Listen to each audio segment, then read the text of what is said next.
اعوذ باللہ من الشیطان الرجیم بسم اللہ الرحمن الرحیم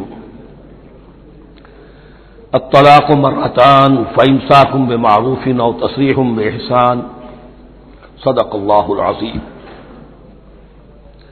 پچھلی نشست میں جو مضامین آئے تھے ان میں سے ایک کے بارے میں مجھے احساس ہوا کہ میں نے ایک بات شروع کی تھی لیکن نامکمل رہ گئی۔ آیت الاختلاف کے بارے میں نے عرض کیا تھا کہ وحدت ادیان کے فلسفے کا ایک جز صحیح ہے، ایک غلط ہے۔ صحیح جز کی وضاحت تو ہو گئی کہ یہ تمام جتنے بھی دنیا میں مذاہب ہیں اور دین ہیں یہ سب اسی دین حق سے نکلی ہوئی شاخیں ہیں۔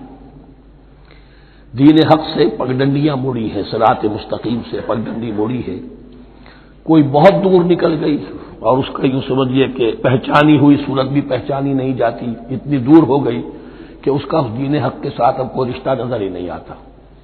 کچھ اتنے دور نہیں ہوئے، قدر قریب رہے، لیکن سب کی بنیاد ایک ہے۔ ظاہر بات ہے کہ حضرت آدم کی نسل سے بات شروع ہوئی ہے، حضرت آدم کی اولاد ایک ہی امت تھی، یہ تفرقے جو بھی ہوئے بعد میں ہوئے۔ تو وحدت ادیان اس اعتبار سے صحیح ہے کہ دنیا میں تمام ادیان، تمام نظام، تمام مذاہب جو ہیں وہ در حقیقت ایک ہی دین حق کی بگڑی ہوئی شکلیں ہیں، بدلی ہوئی شکلیں ہیں، لیکن اسی سے نکلی ہوئی شاخیں ہیں جنہوں نے شکلیں اپنی بدل لی ہیں۔ غلط حصہ یہ کہ اب جو یہ سب کچھ موجود ہے ان کو ایک کہنا یہ جہالت ہے۔ اب ان کو ظاہر بات ہے کہ ان کی شکلیں اتنی ہو چکی ہیں مختلف ایک دوسرے سے، اور اتنی ان میں تحریفات ہو چکی ہیں، اتنا تغیر و تبدل ہو چکا ہے کہ اب ان کو ایک کہنا موجودہ شکل میں یہ در حقیقت فتنہ ہے اور جہالت ہے۔ دوسری بات جو آخری مضمون آیا تھا 28ویں رکوع میں، دیکھیے اس کی ایک تمہید ہے، وہ سمجھ لیجئے۔ انسانی تمدن کا اہم ترین اور بنیادی ترین مسئلہ کیا ہے؟ تمدن کا ایک ہے انسانی زندگی کا مسئلہ۔ انسانی زندگی کا سب سے پہلا مسئلہ وہی ہے کہ جو حیوانی زندگی کا بھی ہے، اپنی مادی ضروریات، پیٹ کھانے کو مانگتا ہے، سب سے پہلے یہی ہے، اس میں کوئی شک نہیں۔ لیکن اس کے بعد جب دو انسان ملتے ہیں اور اس سے تمدن شروع ہوتا ہے، اس کا سب سے بڑا مسئلہ ہے انسان کی شہوت۔ اللہ نے دو جنسیں بنا دی ہیں، مرد ہیں، عورت ہیں، اور ان دونوں کے درمیان تعلق سے نسل آگے چلتی ہے۔ اب اس معاملے کو کیسے ہارنس کیا جائے، کیسے منظم کیا جائے، یہ جذبہ بہت پوٹنٹ ہے۔ جو فرائڈ نے کہا ہے، بس وہ یوں سمجھیے کہ ذرا زیادہ مرچ مسالہ لگا دیا، ورنہ اس میں کوئی شک نہیں کہ یہ بہت ہی پوٹنٹ جذبہ ہے انسان کا۔ انسٹنکٹ جو ہے، سیکس کا انسٹنکٹ، وہ بہت مضبوط ہے، بہت قوی ہے۔ لیکن جو شے جتنی قوی ہو اتنا ہی اسے پھر، جو گھوڑا جتنا منہ زور ہو اتنا ہی اس کو لگام دینا جو ہے وہ آسان نہیں ہوتا، اس کے لیے پھر مشقت کرنی پڑتی ہے۔ تو اب اگر تو اس سیکس کو اوپن کر دیا جاتا، کھلا سیکس، فری سیکس، آج کل یہ لفظ استعمال ہوتا ہے، فری سیکس، کیوس ہوتا، تمدن میں فساد ہو جاتا۔ اس کے لیے شادی کا معاملہ کہ ایک عورت کا ایک مرد کے ساتھ رشتہ رہے، سب کو معلوم ہو کہ یہ اس کی بیوی ہے، یہ اس کا شوہر ہے، تاکہ اس طریقے سے نسب کا معاملہ بھی چلے اور ایک خاندانی ادارہ وجود میں آئے۔ ورنہ تو خاندانی ادارہ بس کیسے وجود میں آئے گا؟ فری سیکس میں تو خاندانی ادارہ وجود میں آ ہی نہیں سکتا۔ تو شادی کا، نکاح کا یہ رشتہ جو ہے یہ اللہ تعالیٰ نے اختیار کیا اور یہ انسانوں کو سکھایا۔ اب اس میں مرد اور عورت کیا بالکل برابر ہیں؟ اس سے بڑی حماقت کوئی نہیں، اس لیے کہ کسی بھی ادارے کے دو برابر کے سربراہ نہیں ہو سکتے۔ اتنی موٹی بات ہے کہ اگر آپ کسی ایک محکمے کے دو ڈائریکٹر بنا دیں، بات غلط ہو جائے گی، خراب ہو جائے گی۔ ایک ڈائریکٹر، مینیجنگ ڈائریکٹر، دوسرے 10 ڈائریکٹر بنا دیجیے آپ، لیکن اوپر ایک ہوگا، جنرل مینیجر ایک ہوگا، ڈپٹی مینیجر 10 رکھ دیجیے۔ ہر ادارے میں اگر نظم قائم کرنا ہے تو ایک اوپر ٹاپ پر ہونا چاہیے۔ لہذا جب ایک مرد اور ایک عورت، مرد اور عورت انسان ہونے کے ناطے بالکل برابر ہیں، ایک ہی باپ کے نطفے سے بیٹا بھی ہے، بیٹی بھی ہے، ایک ہی ماں کے رحم میں بھائی نے بھی پرورش پائی ہے اور بہن نے بھی، اس اعتبار سے وہ برابر ہیں۔ شرف انسانیت میں، نوع انسانی کی حیثیت سے، human dignity and honour, they share both equally, absolutely equally. لیکن جب ایک مرد اور ایک عورت مل کر خاندان کے بنیاد رکھتے ہیں تو اب یہ برابر نہیں رہے۔ جیسے انسان سب برابر ہیں لیکن چپڑاسی اور افسر برابر نہیں ہے، اس کے کچھ اور اختیارات ہیں، اس کے کچھ اور اختیارات ہیں، اس کے کچھ اور فرائض ہیں، اس کے کچھ اور فرائض ہیں۔ اس طریقے سے اس رشتے کے معاملے میں اور یہ بھی نوٹ کر لیجئے کہ یہی وجہ اس قدر تفصیل کے ساتھ سب سے پہلے احکام قرآن میں دیے جا رہے ہیں اسی آئلی قوانین کے متعلق. لیکن تمدن کی جڑ بنیاد یہ ہے، یہاں سے خاندان بنتا ہے، اور خاندانوں کے اجتماع کا نام معاشرہ ہے. خاندان کا نظام، اب ہمارا پاکستانی جو معاشرہ ہے، اگر ہماری 14 کروڑ تعداد ہے اس وقت، 7 افراد ایک خاندان کے اگر آپ شمار کر لیں تو آپ سمجھیے اتنے خاندان ہماری دنیا میں اس وقت موجود ہیں. 2 کروڑ خاندان ہیں، ان خاندانوں پر مشتمل ہے. خاندان کا ادارہ مستحکم ہوگا، معاشرہ مستحکم ہو جائے گا. خاندان کے ادارے میں صلاح ہوگی، فلاح ہوگی، معاشرے میں صلاح و فلاح آئے گی. وہاں فتور ہوگا، فساد ہوگا، بے چینی ہوگی، ظلم ہوگا، ناانصافی ہوگی، وہاں کنفلکٹس ہوں گے، میاں اور بیوی میں جھگڑے ہو رہے ہوں گے تو اولاد کی پھر وہاں تربیت صحیح نہیں ہو سکتی، ان کی تربیت میں منفی چیزیں شامل ہو جائیں گی. تو یہ ساری چیزیں جس کی وجہ سے بڑی تفصیل سے قرآن مجید میں احکام دیے گئے ہیں آئلی قوانین. ان میں جہاں تک یہ معاملات ہے، طلاق کا معاملہ ہے، اس میں برابر نہیں ہے. شادی کرنے میں عورت کو بھی حق ہے، وہ شادی سے انکار کر دے، جبر نہیں کیا جا سکتا. ایک مرتبہ وہ نکاح میں آ گئی ہے تو اب شوہر کا پلڑا بھاری ہے. شوہر اسے طلاق دے سکتا ہے، اگر ظلم کے ساتھ دے گا اللہ کے ہاں جواب دہی کرے گا اور سب پکڑ ہو جائے گی، لیکن اختیار ہے. وہ خود طلاق نہیں دے سکتی، البتہ طلاق حاصل کر سکتی ہے خلا جسے ہم کہتے ہیں. وہ عدالت کے ذریعے سے، بڑوں کے ذریعے سے، رشتہ داروں کے ذریعے سے خلا کرے، لیکن طلاق دینے کا حق اس کو برابر نہیں ہے مرد کی طرح. اسی طرح اگر ایک طلاق دی تھی مرد نے اور اب یہ عدت پوری نہیں ہوئی ہے، وہ بؤولتہن احق بردہن، اب وہ کہے تو نے طلاق دے دیا، میں تیرے گھر میں بسنے کو تیار نہیں ہوں، نہیں. اختیار مرد کا ہے، عدت کے اندر 3 مہینے کے اندر وہ اس کو واپس لے سکتا ہے. اس کو طلاق رجعی کہتے ہیں. یہ تمام چیزیں ایسی ہیں کہ بہرحال خواتین کو اچھی نہیں لگتی. اور آج کی دنیا میں تو جو یہ مرد و عورت کی مساوات کا سلسلہ ہے، یہ شیطان کا سب سے بڑا فلسفہ اور معاشرے میں فساد اور گندگی پیدا کرنے کا اس کا سب سے بڑا ہتھیار ہے. اور اب جو کچھ رہی صحیح اقدار ہماری ایشیا کے ممالک جو ہیں، زیادہ تر مسلمان ممالک ہیں، ان میں خاندانی نظام کی جو بچی کھچی شکل رہ گئی ہے اس کو برباد کرنے کے لیے یہ قاہرہ کانفرنس اور بیجنگ کانفرنس، اس ایشیا کا گھیراؤ دونوں طرف سے، مشرق سے اور مغرب سے، کہ عورت کو آزاد کرو، عورت کو اٹھاؤ، ایمینسیپیشن کے نام پر، آزادی کے نام پر، اور مردوں عورت کی مساوات کے نام پر، تاکہ خاندانی نظام ٹوٹ کر رہ جائے جیسے کہ ان کے ہاں ٹوٹ چکا ہے. خاندانی نظام نے، یہ کلنٹن صاحب نے کہا تھا اپنے سال 9 کے میسج میں کہ عنقریب ہماری قوم، امریکن نیشن، بہت جلد اس کی اکثریت حرامزادوں پر مشتمل ہوگی، born out of wedlock, وہ کسی شادی کے نکاح کے نتیجے میں کوئی وجود میں نہیں آئے، زنا کے نتیجے میں وجود آئی بھی قوم ہوگی. 1 پیرنٹ فیملی رہ گئی ہے، ماں ہی باپ ہے اور وہی ماں ہے، اور وہ دونوں وہ جانتے ہی نہیں. اب وہاں بڑی ایک مہم اٹھ رہی ہے کہ ہر انسان کا حق ہے کہ اسے معلوم ہو کہ میرا باپ کون ہے. وہاں تو بہت سے لوگ پتہ ہی باپ کون ہے میرا، کیا پتہ. یہ تباہی ہے جو اس معاشرے پر آ چکی ہے، اور ہمارے ہاں بھی لوگ اسی معاشرے کی نقالی پر چل رہے ہیں. اور یہ نظریہ مساوات مرد و زن جو ہے یہ بہت ہی یوں سمجھیے کہ تابناک اور بہت اچھے الفاظ کے ساتھ سامنے آ رہا ہے. البتہ اس کا دوسرا رخ بھی ہے. اسلام نے عورت کو جو حقوق دیے ہیں بدقسمتی سے ہم مسلمانوں نے وہ بھی ان کو نہیں دیے. اس کی وجہ یہ ہے کہ ہمارے اوپر ہمارا ہانٹ کر رہا ہے ہمارا ہندوانہ پس منظر. ہندوؤں کے معاشرے میں عورت کی کوئی حیثیت نہیں، نہ اس کی وراثت کا حق ہے، نہ وہ بیوہ ہو جائے تو جینے کا حق تھا اس کو، وہ تو پھر ستی ہو جانا چاہیے اس کو، اس کے لیے تو زندگی کا حق بھی نہیں ہے، وراثت تو بہت دور کی بات رہی، کوئی پراپرٹی کا کوئی سوال نہیں، کسی طرح کی کوئی حیثیت نہیں، کوئی لیگل اینٹی نہیں. لیکن ہم مسلمان تو ہو گئے، ہمارے آباء و اجداد، تربیت ہوئی نہیں، لہذا ہمارے اوپر وہی تصورات ہیں. عورت کو جو ہے پاؤں کی جوتی کی طرح سمجھنا، یہ جو کچھ ہم کر رہے ہیں ان کے جائز حقوق بھی انہیں نہیں دیتے. اس کے نتیجے میں ہم جو مغرب کا ہم پر حملہ ہے اس کو مؤثر کرنے میں گویا ہم مدد دے رہے ہیں. اگر ہم اپنی خواتین کو وہ حقوق نہیں دیں گے، اگر ان کے لیے جو اللہ نے جو مقرر کیا ہے وہ انہیں نہیں دیا جائے گا، تو ظاہر بات ہے کہ رد عمل میں پھر جو یہ نعرے ہیں اور بڑے خوشنما جو دعوت اٹھتی ہے وہ لازماً انہیں کھینچ کر لے جائے گی. تو اس طرف بھی خیال رکھیے. اور ہمارے ہاں دیندار گھرانوں میں خاص طور پر یہ بات ہوتی ہے، اس کو سمجھنا چاہیے کہ عورتوں کے کیا حقوق ہیں، ان کی دلجوئی کتنی کرنی چاہیے.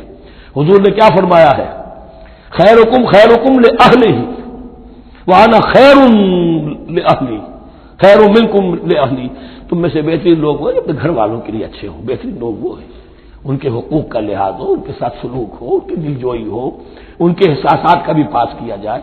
البتہ جہاں شریعت کا اور دین کا معاملہ آ جائے، نتھنگ ڈوئنگ، سیدھی سیدھی بات، یہ تلوار کی طرح آپ ننگے ہو جائیں اس وقت کہ یہ معاملہ دین کا ہے، اس میں میں تمہاری کوئی رعایت نہیں کر سکتا۔ ہاں میرے معاملات کے اندر جو بھی تم چاہو میں نرمی کروں گا، یہ ہو سکتا ہے۔ بس اس کو ذہن میں رکھیے، یہ کڑوی گولی ہے۔ وَلَهُنَّ مِثْلُ الَّذِي عَلَيْهِنَّ بِالْمَعْرُوفِ وَلِلرِّجَالِ عَلَيْهِنَّ دَرَجَةٌ۔ اب درمیان کے الفاظ کو تو جدید جو ہمارے ہیں دانشور وہ لے لیتے ہیں، اوپر کا نہیں دیکھتے کہ بَعُولَتُهُنَّ أَحَقُّ بِرَدِّهِنَّ، برابری کہاں رہی؟ شادی کرتے ہوئے برابری ہے، عورت کہہ سکتی میں شادی نہیں کرتی، شادی نہیں ہوگی، اس وقت برابری ہے، دونوں کی رضامندی سے شادی ہوگی، یہ برابری ہے۔ لیکن جب ایک مرتبہ بیوی بن گئی اب برابر نہیں ہے۔ اب یہ فلسفہ جا کر پوری طرح بیان ہوگا سورہ نساء میں، اور رجال قوامون علی النساء، یہ بات پھر وہاں آئے گی۔ اس کی تمہید ہے یہ کہ یہ کڑوی گولی ذرا خواتین کی حلق سے اترنی شروع ہو جائے۔ وَبَعُولَتُهُنَّ أَحَقُّ بِرَدِّهِنَّ، اور اسی طریقے سے وَلِلرِّجَالِ عَلَيْهِنَّ دَرَجَةٌ۔ البتہ اللہ نے جو ذمہ داریاں عورت کے حوالے کی ہیں، جس طرح کے اس کے فرائض ہیں ویسے ہی اس کے حقوق بھی ہیں، یہ ہے جو بات کہی جا رہی، لہن مثل الذی علیہن بالمعروف۔ اور یہ دنیا کا وہ اصول ہے کہ responsibilities and privileges they go together. کہیں آپ کا اگر ذمہ داری زیادہ تو حقوق اور اختیارات بھی زیادہ ہوں گے، ذمہ داری بہت ڈال دی، حقوق و اختیارات اتنے ہیں نہیں، آپ ذمہ داری ادا نہیں کر سکتے۔ جہاں ذمہ داری کم ہوگی وہاں حقوق و اختیارات بھی کم ہوں گے، یہ دونوں چیزیں پروپورشنیٹ چلتی ہیں۔ اب چلیے آگے، مجھے اندیشہ ہے کہ میں نے خاصا وقت اس میں لگا دیا۔ الطلاق مرتان، طلاق 2 مرتبہ ہے، یعنی ایک شوہر کو 2 مرتبہ طلاق دے کر اور رجوع کر لینے کا حق ہے۔ ایک دفعہ طلاق دی اور عدت کے اندر رجوع کر لیا، ٹھیک ہے، پھر طلاق دی اور عدت کے اندر رجوع کر لیا، ٹھیک ہے، تیسری مرتبہ طلاق دی اب رجوع نہیں کر سکتا۔ الطلاق مرتان 2 مرتبہ ہو سکتا ہے۔ فَإِمْسَاكٌ بِمَعْرُوفٍ أَوْ تَسْرِيحٌ بِإِحْسَانٍ، اب اس کے بعد فیصلہ کرو، یا تو روکو اس کو اپنے گھر میں تو وہ بھی نیکی کے ساتھ، بھلائی کے ساتھ، تنگ کرنے کے لیے نہیں، پریشان کرنے کے لیے نہیں، اور تسریح بِإِحْسَان، یا رخصت کر دینا ہے اچھے بھلے طریقے سے، بھلے مانسوں کی طرح خوبصورتی کے ساتھ، روکو تو بھلائی کے لیے، اور اگر رخصت کرنا ہے تو خوبصورت انداز میں۔ وَلَا يَحِلُّ لَكُمْ أَن تَأْخُذُوا مِمَّا آتَيْتُمُوهُنَّ شَيْئًا، اور تمہارے لیے ہرگز جائز نہیں ہے کہ جو کچھ تم نے انہیں دیا تھا اس میں سے کچھ بھی واپس لو، جو بھی تم نے انہیں مہر دیا تھا اس میں سے کچھ واپس نہیں لے سکتے جب تم طلاق دے رہے ہو۔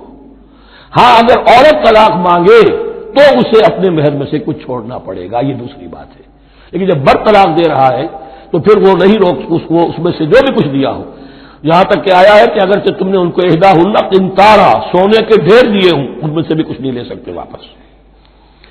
وَلَا يَحِلُّ لَكُمْ أَن تَأْخُذُوا مِمَّا آتَيْتُمُوهُنَّ شَيْئًا إِلَّا أَن يَخَافَا أَن لَّا يُقِيمَا حُدُودَ اللَّهِ، البتہ اگر وہ دونوں یہ سمجھیں کہ ہم حدود اللہ کو قائم نہیں رکھ سکیں گے۔ مراد کیا ہے کہ فیملی لائف کے ضمن میں جو اللہ نے احکام دیے ہیں، جو آداب ہیں، جو ان کے مقاصد ہیں، وہ ہمارے مابین اتنی موافقت مزاجی نہیں ہے کہ ہم ساتھ چل سکیں۔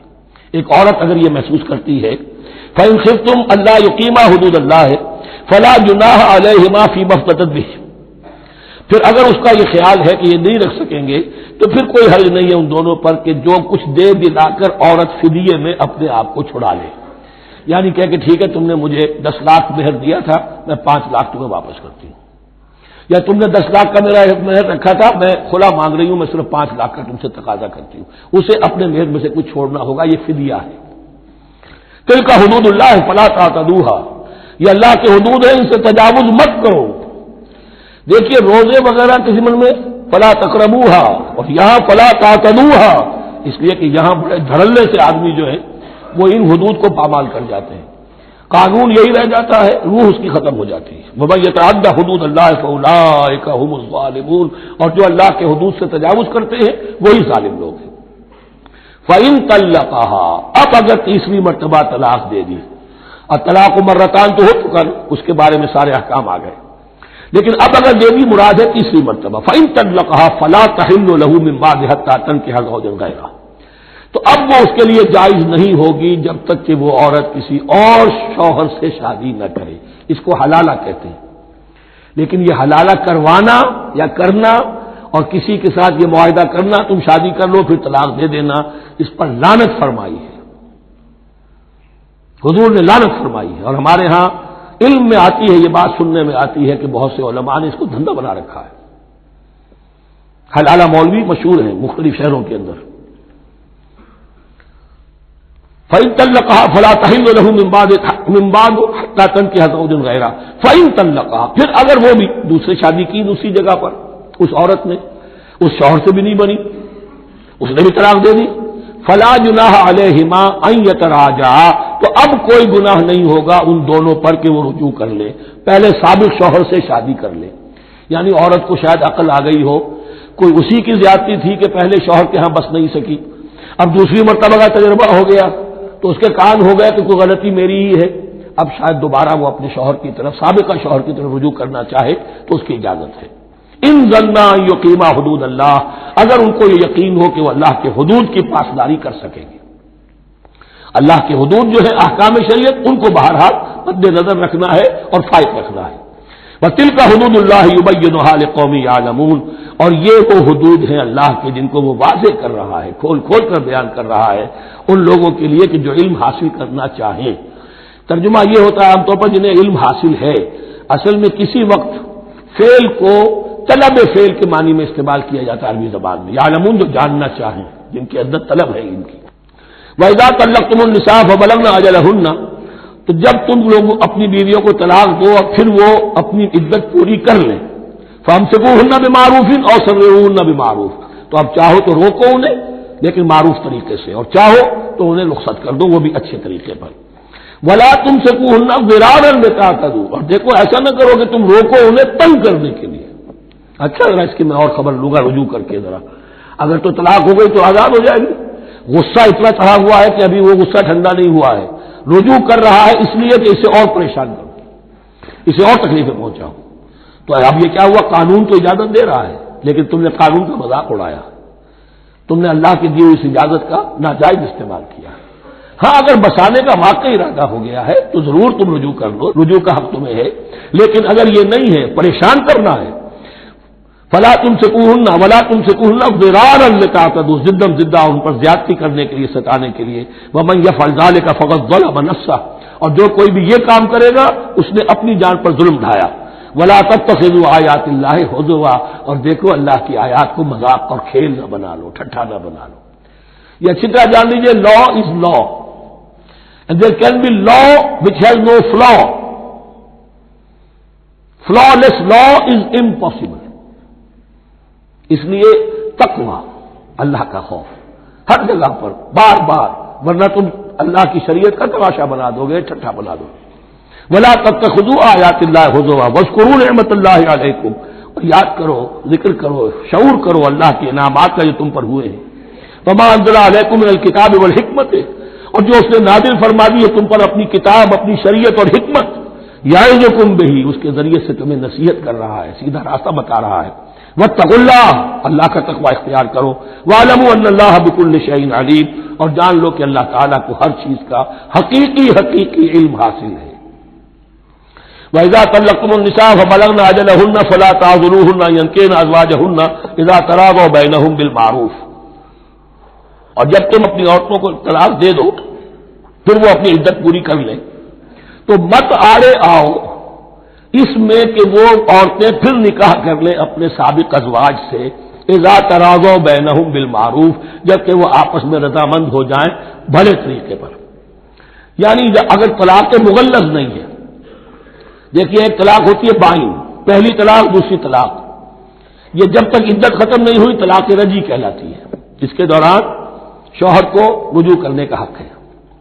عدت پوری ہو گئی، اب یہ بائن ہو گئی، اب شوہر اور بیوی کا جو رشتہ ہے ٹوٹ گیا۔ اب اگر نکاح ہوگا تو دوبارہ ہوگا، اس میں عورت کی مرضی کو دخل ہے۔ عدت کے اندر عورت کی مرضی کو دخل نہیں ہے، لیکن عدت کے بعد اب عورت کو اختیار ہے، اب تو نکاح ثانی ہوگا، سوائے طلاق مغلظ کے۔ تیسری طلاق اگر ہو گئی ہے تو پھر جب تک اس کا نکاح کسی اور سے نہ ہو جائے، وہ بھی طلاق دے دے، تو ان کے درمیان نکاح نہیں ہو سکتا۔ گویا کہ یہ دو طلاقوں کے بعد اگر پھر یہ لوگ جبکہ طلاق بائن ہو چکی ہو، وہی عورت وہی مرد پھر نکاح کرنا چاہیں تو اب تم آڑے مت آؤ۔ ہوتا کیا ہے، عورت کے بھائی ہیں، اب انہیں غصہ چڑھا ہوا، اس بدماش نے یہ کچھ کیا تھا، اس نے تمہیں ایسے ایسے ستایا تھا، اس نے یہ کیا تھا، اب تمہیں ہم شادی نہیں کرنے دیں گے اس کے ساتھ، نہیں، یہ کام تمہارا نہیں ہے۔ اگر وہ اذا تراضوا بینہم، اگر وہ باہم راضی ہو جائیں تو تم اب ان کے آڑے مت آؤ، بالمعروف، ذالک یوعظ بہ من کان منکم یؤمن باللہ والیوم الآخر، یہ وہ چیزیں ہیں جن کی نصیحت کی جا رہی ہے تم میں سے ان کو جو واقعتاً ایمان رکھتے ہو اللہ پر اور یوم آخر پر۔ ان کے اندر ایمان ہی نہیں ہے، ان کے لیے یہ سارا جو ہے بحث کے آگے بین بجائے جاؤ کیا حاصل ہے، وہ تو پھر اس کو کوئی فائدہ نہیں پہنچے گا۔ ذالک یوعظ بہ من کان منکم یؤمن باللہ والیوم الآخر ذالکم ازکی لکم واطہر، یہ طریقے جو ہیں تمہارے لیے زیادہ پاک ہیں، زیادہ عمدہ ہیں۔ واللہ یعلم وانتم لا تعلمون، اللہ جانتا ہے تم نہیں جانتے۔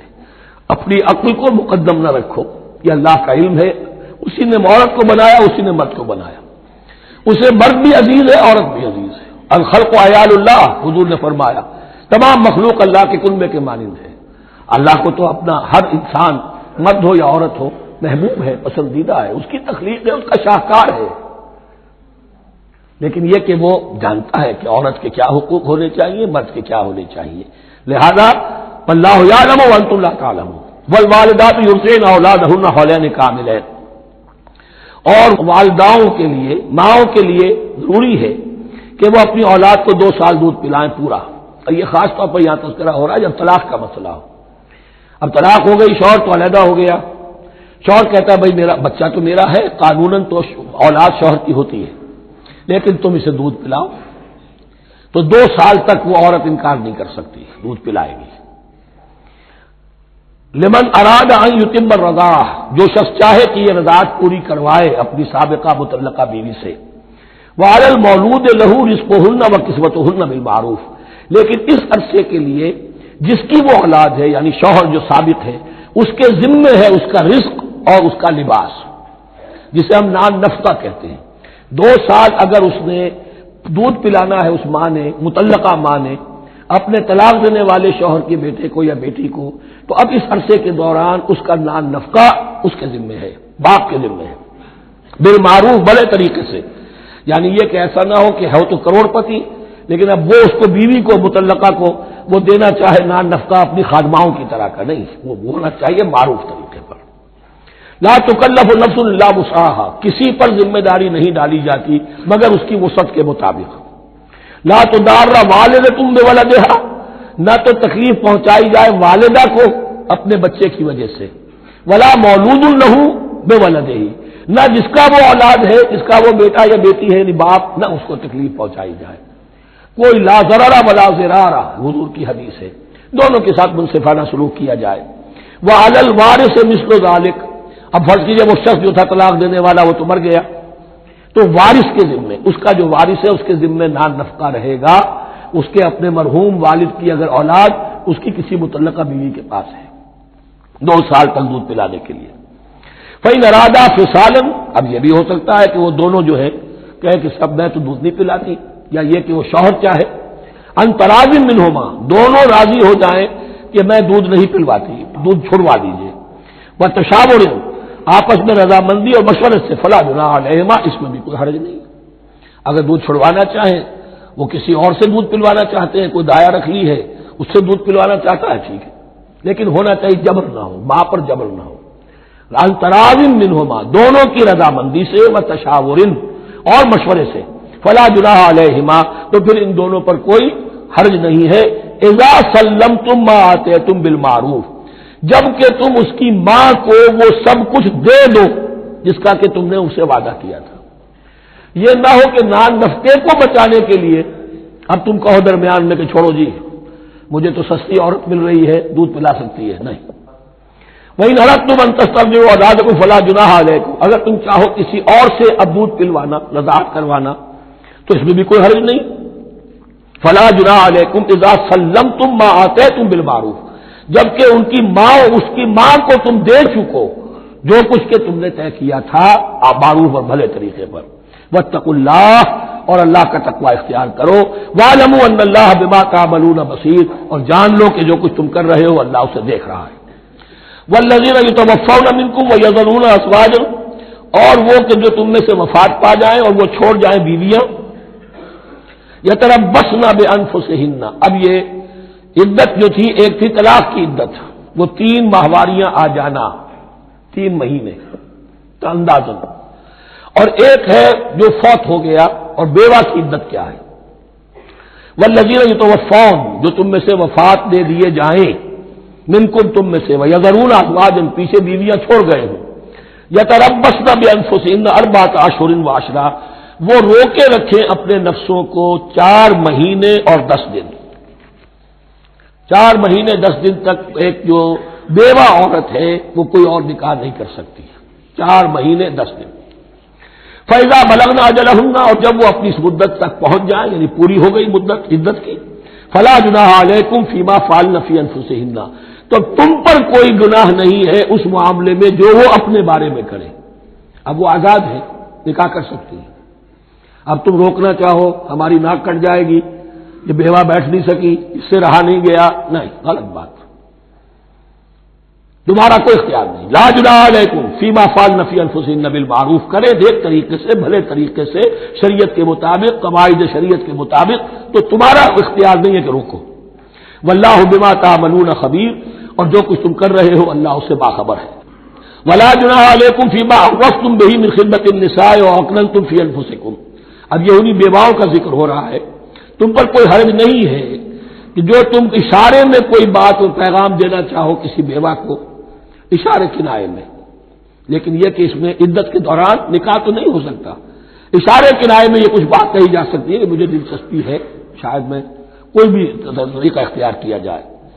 او اکننتم فی انفسکم، یا اپنے دلوں میں چھپائے رکھو، تو اللہ کو کوئی اعتراض نہیں۔ اس میں یہ کہ ظاہر بات ہے کہ ایک آدمی علم اللہ انکم ستذکرونہن، اللہ کے علم میں ہے تمہیں ان کا خیال تو آئے گا ہی، آخر یہ عورت تھی، بیوہ ہو گئی ہے، اب میں اس سے شادی کر سکتا ہوں، آپ کو رغبت ہے اس کی طرف نکاح کی، تو اب کوئی آدمی سوچے میرے دل میں خیال آ رہا ہے بیوہ کے بارے میں، میں تو گناہ گار ہو گیا، میرا دل گناہ گار ہو گیا، نہیں، یہ قانون فطرت ہے۔ علم اللہ انکم ستذکرونہن، اللہ کے علم میں ہے ان کا خیال تو تمہیں آئے گا ہی۔ ولکن لا تواعدوہن سرا، لیکن ایسا نہ کرو کہ ان سے معاہدہ کر لو خفیہ خفیہ، طے ہو جائے، بات پکی ہو جائے، سرا الا ان تقولوا قولا معروفا، سوائے اس کے کہ کوئی معروف بات کہہ دی جائے جس سے انہیں اشارہ مل جائے، بس۔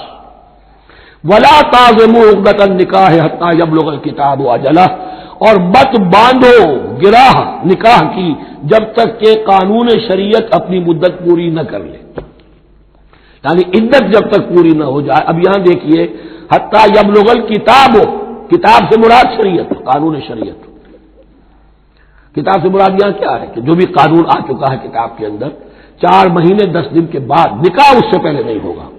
وَاعْلَمُوا أَنَّ اللَّهَ يَعْلَمُ مَا فِي أَنفُسِكُمْ فَاحْذَرُوهُ، اور جان لو کہ اللہ خوب جانتا ہے جو تمہارے دلوں میں ہے، بس اس سے ڈرو، اس کی پکڑ سے بچو۔ وَاعْلَمُوا أَنَّ اللَّهَ غَفُورٌ حَلِيمٌ، اور یہ بھی جان لو اللہ غفور بھی ہے، بخشنے والا بھی ہے، وہ خطا ہو گئی ہے، استغفار کرو، توبہ کرو، اللہ معاف فرمائے گا۔ اور حلیم ہے، وہ فوراً نہیں پکڑتا بلکہ ڈھیل دیتا ہے، مہلت دیتا ہے، اگر چاہو تو تم توبہ کر لو۔ لا جناح علیکم ان طلقتم النساء ما لم تمسوهن او تفرضوا لهن فریضہ، تم پر کوئی گناہ نہیں ہے کہ تم ایسی بیویوں کو طلاق دے دو کہ جن کو نہ تو تم نے اب تک چھوا ہو اور نہ ان کے لیے مہر مقرر کیا ہو۔ یہ ہو جاتا تھا، نکاح جو ہے بچپن میں بھی کر دیے جاتے تھے، لیکن ابھی کوئی نوبت نہیں آئی ہے، نکاح تو ہو گیا لیکن نہ کوئی مہر مقرر ہوا ہے، نہ کوئی ان کی ملاقات ہوئی ہے، تو اگر ایسا کرو گے تو تم طلاق دے سکتے ہو۔ وَمَتِّعُوهُنَّ، لیکن شرافت کا تقاضا یہ ہے کہ جو لڑکی تم سے منسوب رہی ہے، اب اگر وہ رشتہ توڑ رہے ہو تو اسے کچھ دے دلا کر، اسے کچھ نہ کچھ متاع، کچھ سامان دنیاوی دے کر۔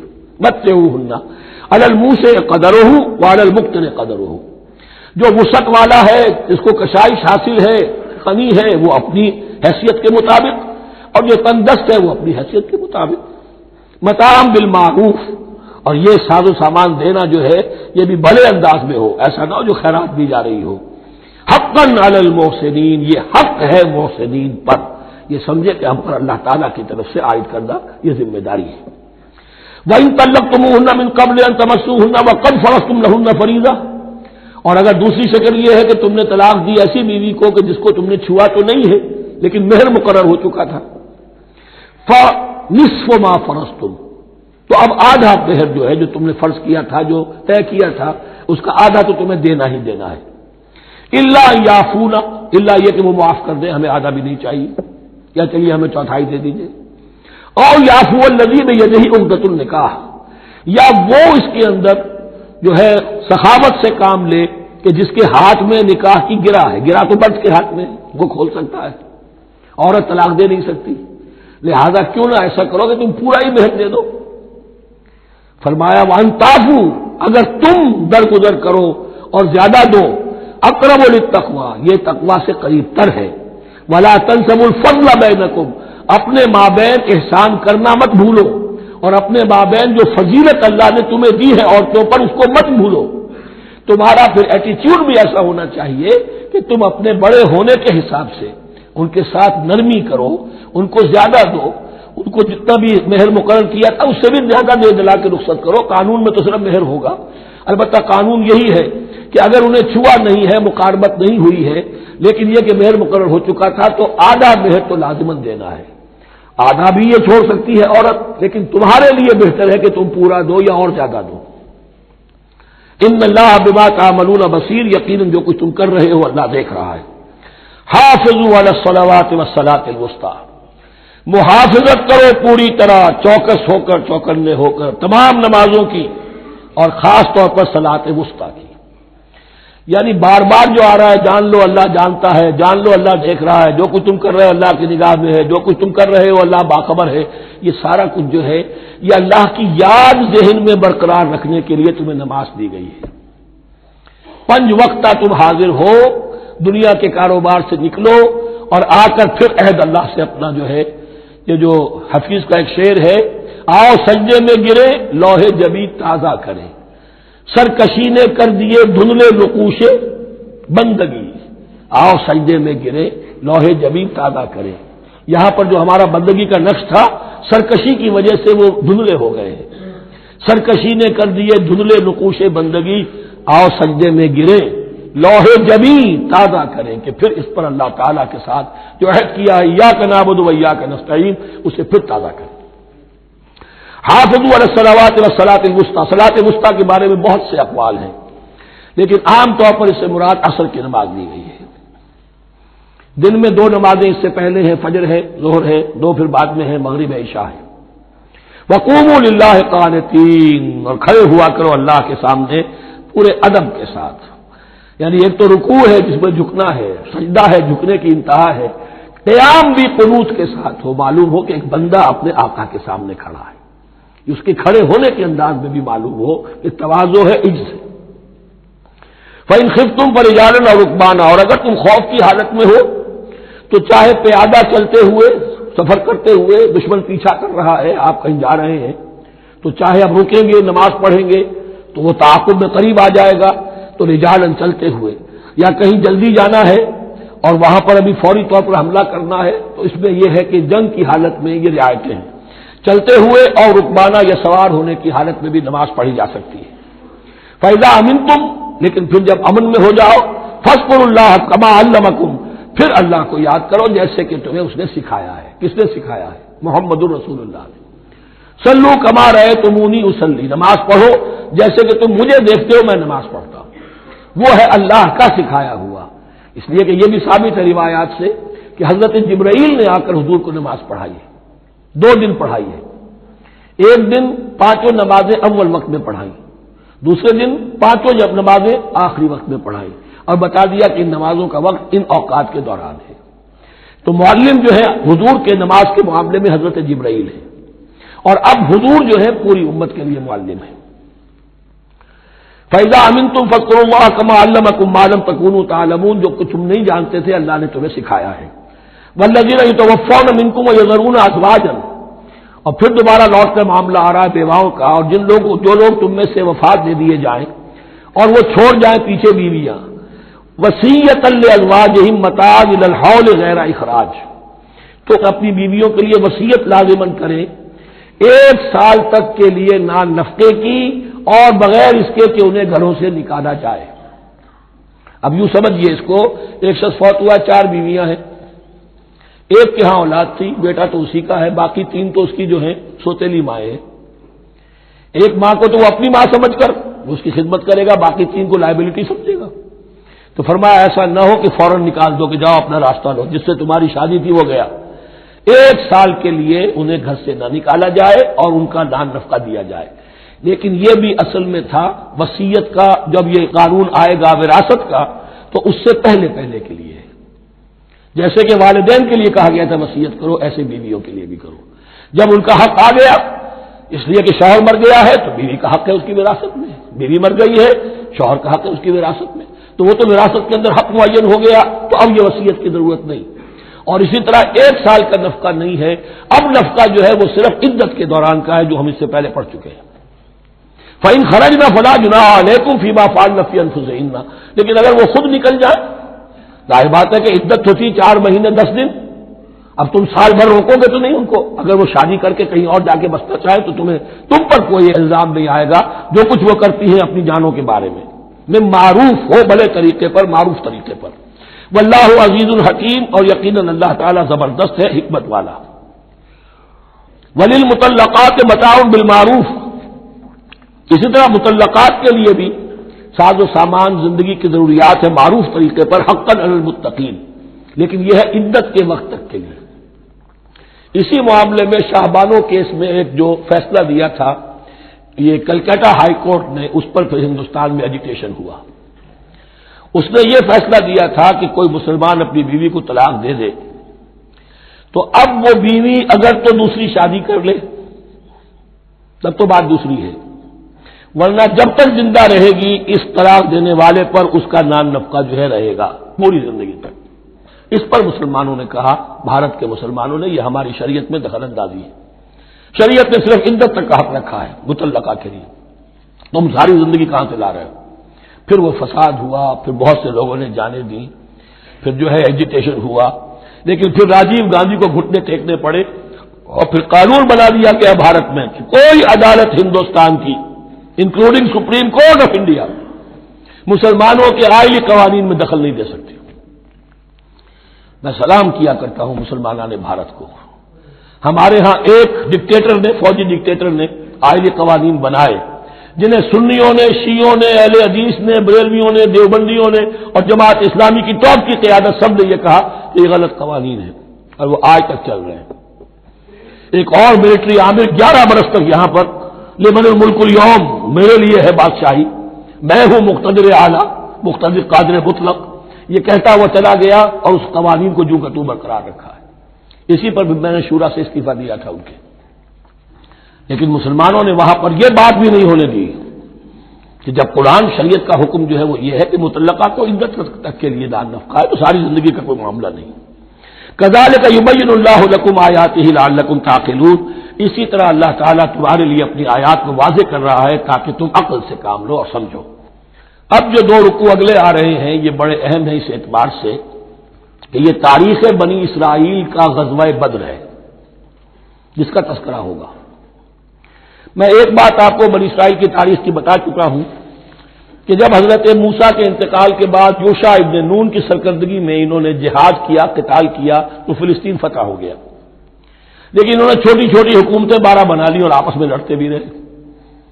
لیکن 300 برس کے بعد پھر صورتحال پیدا ہوئی، وہ واقعہ ہوگا جو اب سامنے آ رہا ہے کہ جب ان کے اوپر دنیا تنگ ہو گئی، آس پاس کے جو کافر اور مشرک لوگ تھے انہوں نے انہیں دبا لیا، بہت سو کو ان کے گھروں سے، ان کے ملکوں سے نکال دیا، تو پھر تنگ آ کر انہوں نے کہا اس وقت کے نبی سے کہ ہمارے لیے کوئی بادشاہ بنا دیجئے، سپہ سالار بنا دیجئے، اب اللہ کی راہ میں جنگ کریں گے۔ تو وہ جو جنگ ہوئی ہے طالوت اور جالوت کی، اس جنگ کے بعد سے خلافت راشدہ شروع ہوئی ہے دور بنی اسرائیل کی۔ گویا کہ خلافت راشدہ دور بنی اسرائیل کی 300 برس بعد آئی ہے ان کے رسول کے انتقال کے، جبکہ خلافت راشدہ اس امت مسلمہ کی متصل ہے رسول اللہ صلی اللہ علیہ وسلم کے زمانے کے ساتھ، اس لیے کہ صحابہ نے جانیں دی، خون دیا، قربانیاں دی، اور اس کے نتیجے میں حضور کی زندگی ہی میں دین غالب ہو گیا، اسلامی ریاست قائم ہو گئی۔ تو ظاہر بات ہے اس کے بعد آپ کے انتقال کے بعد خلافت کا دور شروع ہو گیا، لیکن وہاں یہ سارے سال 300 برس گزرے ہیں، اس کے بعد ان کا دور خلافت آیا ہے، اور اس میں بھی 3 خلافتیں ہیں کہ جو متفق علیہ ہیں، ویسے وہاں تو وہ نبوتیں ہیں، طالوت علیہ السلام، داؤد علیہ السلام اور سلیمان علیہ السلام، چوتھی خلافت پر آ کر تقسیم ہو گئی ہے، جیسے حضرت علی کے زمانے میں چوتھی خلافت میں عالم اسلام جو ہے دارالاسلام منقسم ہو گیا کہ مصر اور شام نے حضرت علی کی خلافت کو تسلیم نہیں کیا۔ اسی طرح حضرت سلیمان کے دو بیٹوں میں پھر ان کی مملکت تقسیم ہو گئی، ایک اسرائیل اور ایک یہودیہ، یہ دو ریاستیں وجود میں آئی، یہودی۔ بہرحال یہ جو واقعہ تھا کہ جس کے بعد خلافت راشدہ شروع ہو رہی ہے، اسلام کا غلبہ شروع ہو رہا ہے حضرت موسیٰ کی تاریخ میں، وہ ہے طالوت اور جالوت کی جنگ، اس کے لیے اب یہاں پر تذکرہ ہو رہا ہے، اور یہ بھی ایک آئینہ دکھایا جا رہا ہے صحابہ کرام کو، اب یہی مرحلہ تمہیں درپیش ہے۔ غزوہ بدر آیا چاہتا ہے، آئینہ، coming events cast their shadows before, تمہیں پہلے سے بتایا جا رہا ہے۔ الم تر الی الذین خرجوا من دیارہم، کیا تم نے غور نہیں کیا ان لوگوں کے حال پر کہ جو نکل گئے اپنے گھروں سے، وہم الوف، جبکہ وہ ہزاروں کی تعداد میں تھے، حذر الموت، موت کے ڈر کی وجہ سے، یعنی جب کفار اور مشرکین نے غلبہ کر لیا ان پر اور بہت سے ملکوں سے یہ بھاگے اپنے ملک چھوڑ کر، فقال لهم اللہ موتوا، تو اللہ نے ان سے کہا کہ مر جاؤ، ثم احیاہم، پھر انہیں زندہ کیا۔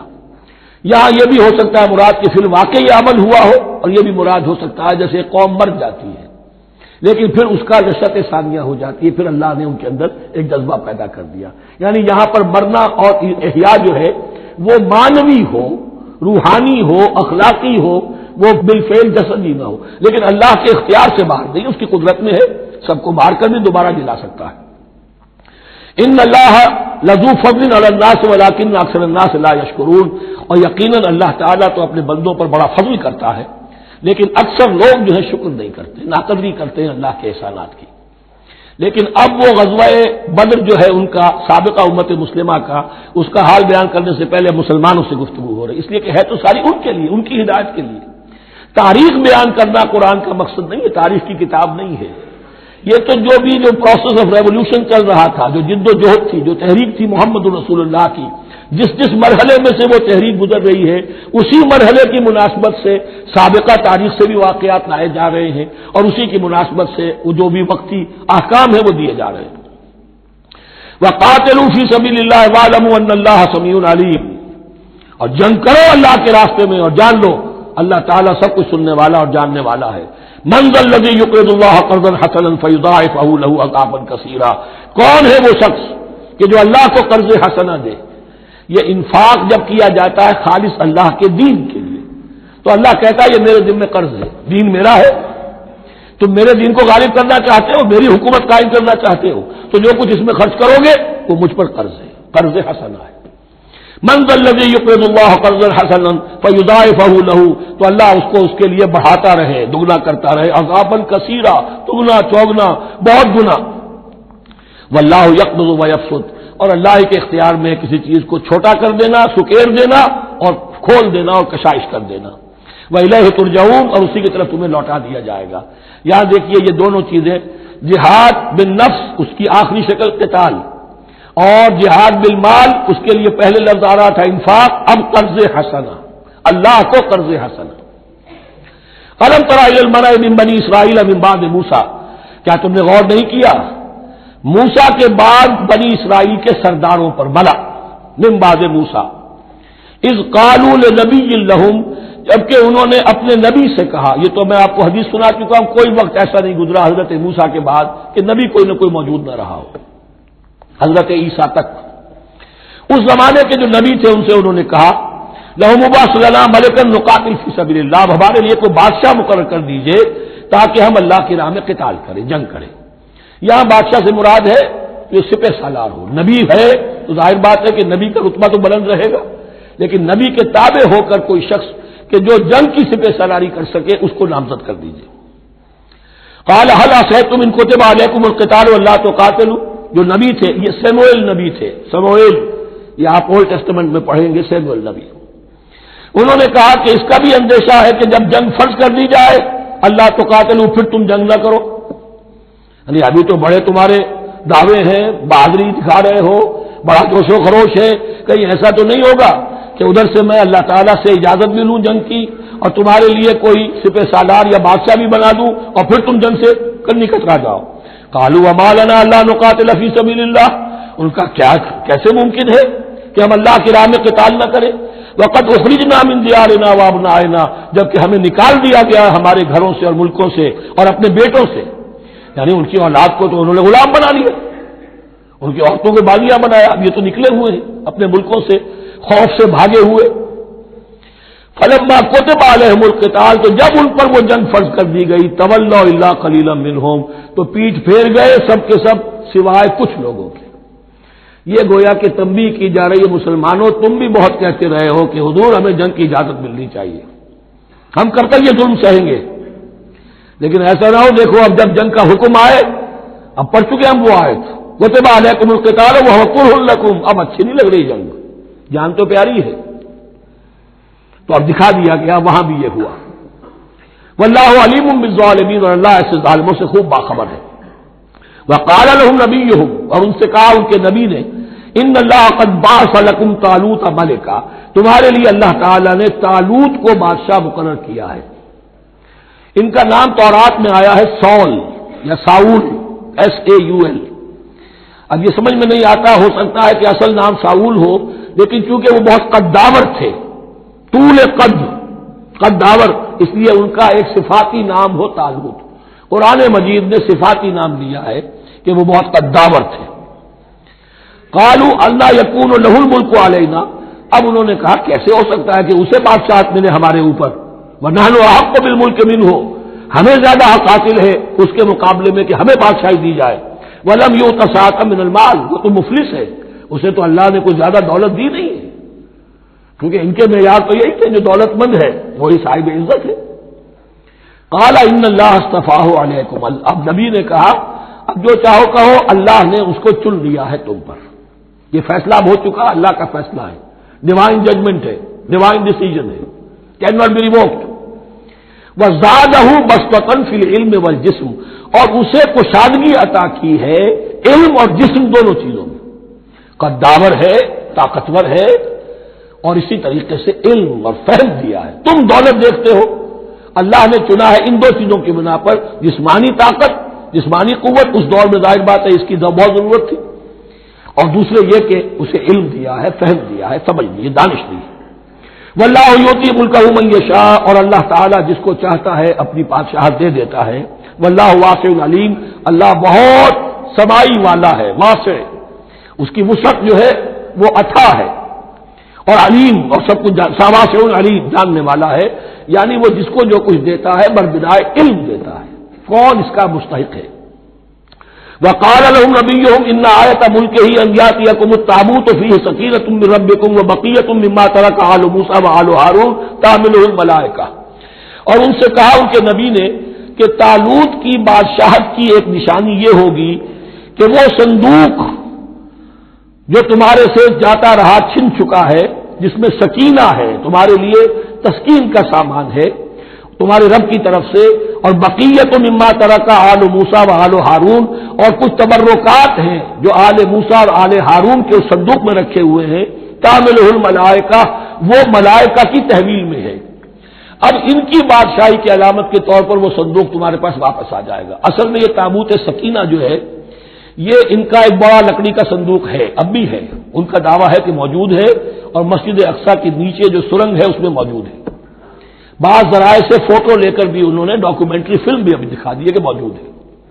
نبوکدنضر نے جب گرایا تھا 586 قبل مسیح میں، جو حضرت سلیمان کا بنایا ہوا ہیکل تھا، اس کے تہخانے میں وہ رہتا تھا، اور وہیں پر جو ربائی تھے وہاں موجود تھے، ربانیین، تو جب گرایا گیا ہے اس کو ہیکل کو تو اسی میں وہ دب گئے ہیں، لیکن وہ چاروں طرف سے جو بھی تہخانہ تھا بند ہو گیا ہوگا، اور وہاں پر ان کی لاشیں بھی ہیں اور تابوت سکینہ بھی ہے۔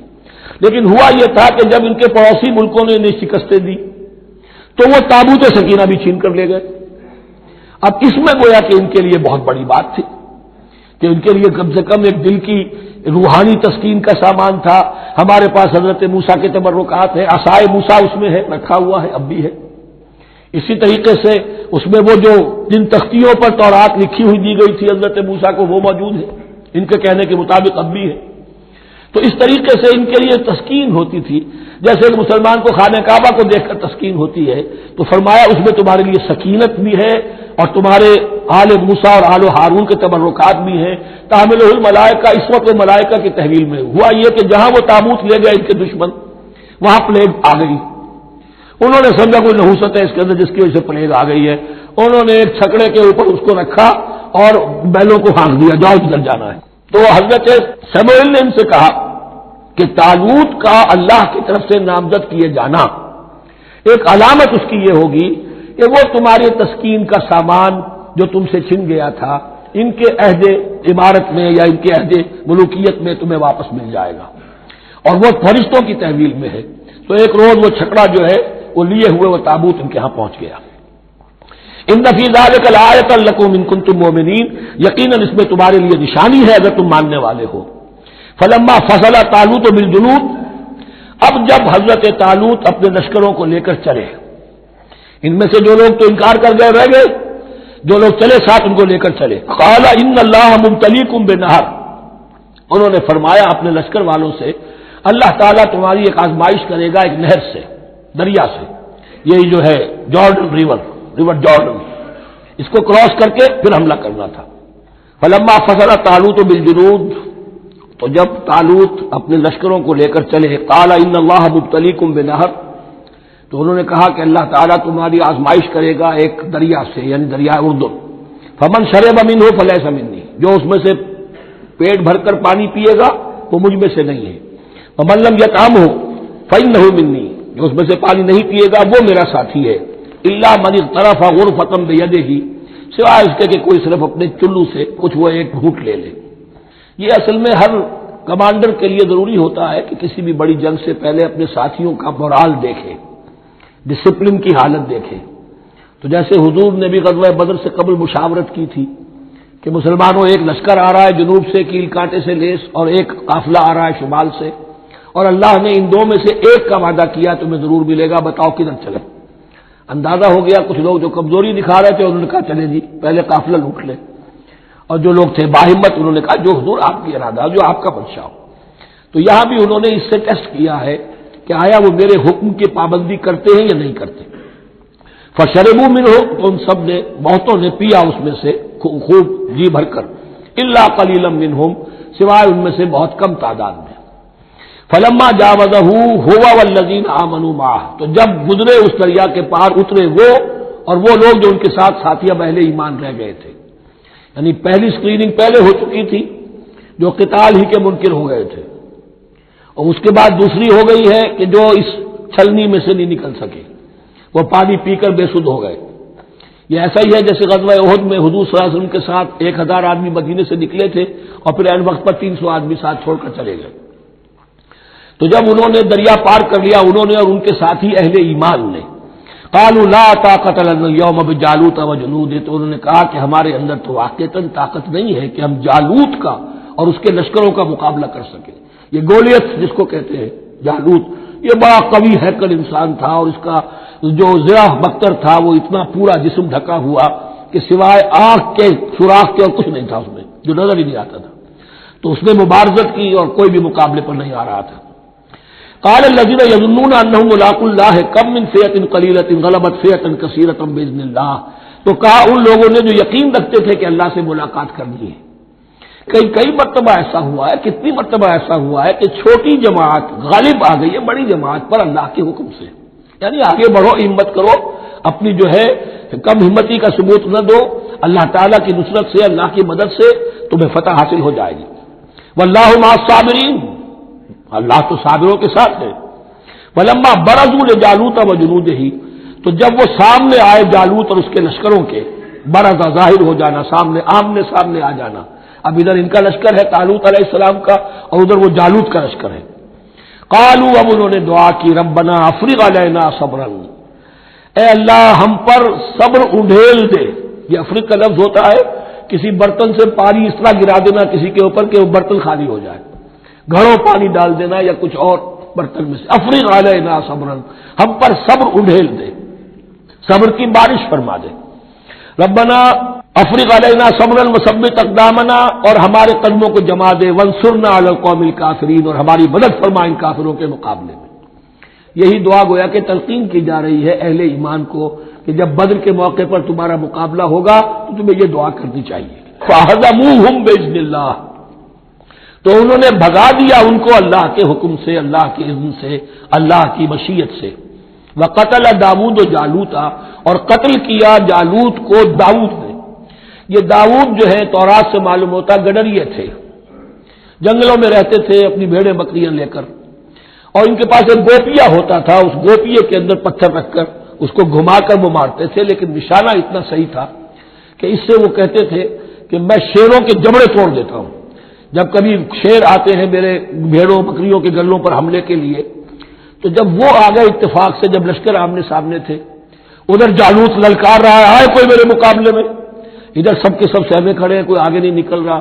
یہ حضرت داؤد آ گئے اتفاقاً، کہا معلوم ہوا کیا سچویشن ہے، یہ ہے کہ اچھا ٹھیک ہے، میں اس غیر مختون کا میں معاملہ کرتا ہوں، اس لیے کہ یہ ان کے یہاں سب سے بڑی گالی تھی۔ حضرت ابراہیم کی ملت میں ہے ختنہ، اور یہ جو کفار اور مشرک تھے ان کے یہاں ختنہ نہیں تھی، تو نامختون ہونا ان کے ہاں یہ سب سے بڑی گالی تھی۔ اس نامختون کا پھر جو ہے میں اس کو کیفر کردار تک پہنچاؤں گا، میرے پاس یہ گوپیا ہے اور میں تو شیروں کے جبڑے توڑ دیا کرتا ہوں۔ انہوں نے پھر وہ پتھر رکھ کر اور گھمایا ہے، اور سیدھا وہ آنکھ کے سوراخ سے اس کے بھیجے کے اندر اتر گیا، اور اس طریقے سے قتل داؤد و جالوتا، داؤد نے جالوت کو قتل کیا، اور اللہ تعالیٰ نے پھر ان کو جو براتی عطا کیے، وَآتَاهُ اللَّهُ الْمُلْكَ وَالْحِكْمَةَ وَعَلَّمَهُ مِمَّا يَشَاءُ۔ ایک تو یہ کہ طالوت علیہ السلام نے اپنی بیٹی کا نکاح ان سے کر دیا، داماد ہو گئے، اور پھر انہی کو وارث بنایا، یہ بادشاہ ہوئے۔ اللہ نے ان کو ہی ملک دیا، حکومت دی، بادشاہت دی، اور حکمت بھی دی، نبوت بھی دی، یہ دونوں اعتبارات سے ان کو اللہ تعالیٰ نے سرفراز فرمایا۔ وَعَلَّمَهُ مِمَّا يَشَاءُ، اور پھر اسے سکھایا جو کچھ کہ اللہ نے چاہا۔ وَلَوْلَا دَفْعُ اللَّهِ النَّاسَ بَعْضَهُم بِبَعْضٍ، اور اگر اس طریقے سے اللہ ایک گروہ کو دوسرے کے ذریعے سے دفع نہ کرتا رہے، زمین میں فساد ہوتا ہے تو اللہ تعالیٰ کو شکل ایسی پیدا کرتا ہے کہ کسی اور گروہ کو سامنے لا کر مفسدوں کا خاتمہ کرتا ہے۔ اگر ایسا نہ ہوتا، وَلَوْلَا دَفْعُ اللَّهِ النَّاسَ بَعْضَهُم بِبَعْضٍ لَفَسَدَتِ الْأَرْضُ، تو زمین میں فساد ہی فساد پھیل گیا ہوتا۔ اللہ تعالیٰ نے ان جنگوں کے ذریعے سے ہر بڑا فرعون جو آتا، ہر فرعون راموسا، اللہ تعالیٰ نے کوئی نہ کوئی اس کے لیے علاج تجویز کیا ہوا ہے۔ وَلَوْلَا دَفْعُ اللَّهِ النَّاسَ بَعْضَهُم بِبَعْضٍ لَفَسَدَتِ الْأَرْضُ وَلَٰكِنَّ اللَّهَ ذُو فَضْلٍ عَلَى الْعَالَمِينَ، لیکن اللہ تعالیٰ تو تمام جہانوں پر بڑا فضل کرنے والا ہے۔ تِلْكَ آیاتُ اللَّهِ نَتْلُوهَا عَلَيْكَ بِالْحَقِّ، یہ اللہ کی آیات ہیں جو ہم پڑھ کر آپ کو سنا رہے ہیں حق کے ساتھ۔ یہ قول گویا کہ حضرت جبرائیل کی طرف منسوب ہوگا، یہ اللہ کی آیات ہیں اے مسلمانوں، اے محمد صلی اللہ علیہ وسلم، جو ہم آپ کو سنا رہے ہیں حق کے ساتھ۔ وَإِنَّكَ لَمِنَ الْمُرْسَلِينَ، اور یقیناً اے محمد صلی اللہ علیہ وسلم آپ رسولوں میں سے ہیں۔